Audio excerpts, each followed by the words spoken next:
Hey guys, Blank Papers here. Fuck is all this? Holy fuck, Scott the Woz. You see this bastard surrounded by blue? If not, I don't know. He seems pretty alright. But if most of you guys are around the Nintendo tuber sphere, you're at least familiar with him. I'm so deep, I think I just made up that phrase. Please tell me it's a phrase. If I had to describe Scott the Woz in one word, it would be consistency. In most aspects, except in upload schedule really, Scott the Woz tends to keep things in a controlled manner, whether it be style, topics, editing, even views. But one thing YouTube folk and even himself love to call him, it's Evergreen. Now, this term has been thrown around the YouTube space as well. Evergreen, usually a term used in business, describes a video or even channel that is watchable all year round, meaning that no matter when, any viewer can watch a video made from when it released to maybe in a few years from now, and it still holds its entertainment value without feeling dated. Scott is just that. If you want proof as well, look at Scott the Woz's YouTube channel.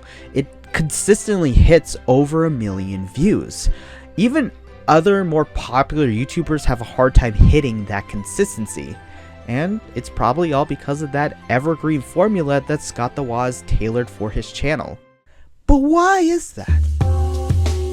Well, a big part of that is the format of Scott the Woz itself. Scott the Woz feels like a show, and that's on purpose. Scott purposely avoids saying or describing his show as a YouTube channel, whatever the fuck that is. Well, it doesn't make his videos timeless on its own. That, with a combination of keeping things standard and essentially in its own collective universe, is what makes it feel contained and outside of the YouTube space, and more like a show that you find on TV. So why is that important? Well, not only is TV a much older medium than YouTube, it's also more timeless feeling because of it. Everybody has experienced a TV show one way or another. At least I hope so. So everybody could get a vibe of what Scott is trying to sell. But timelessness is not the only thing that makes Scott the Woz evergreen.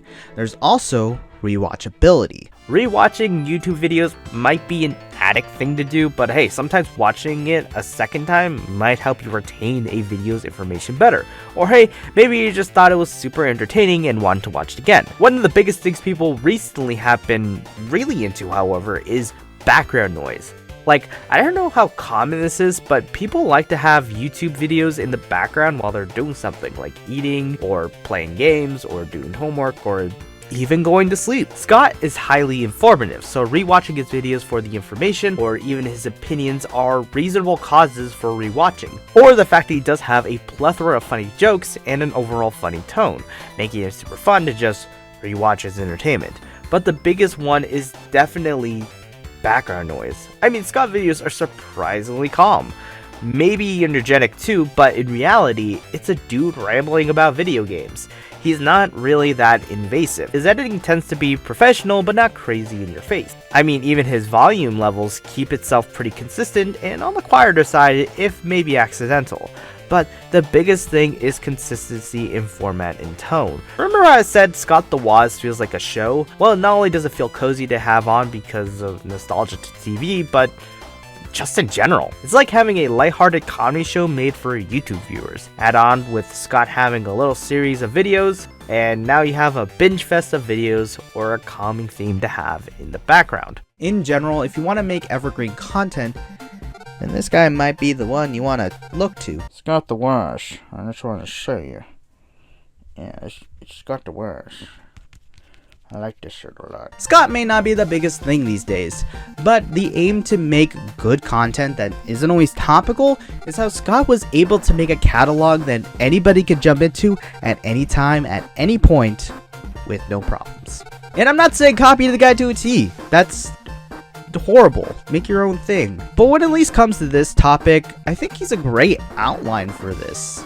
So yeah. But I'm Blank Papers, and if anybody asks, no, it's not zoomed in. This happened. This is not what I meant by outline.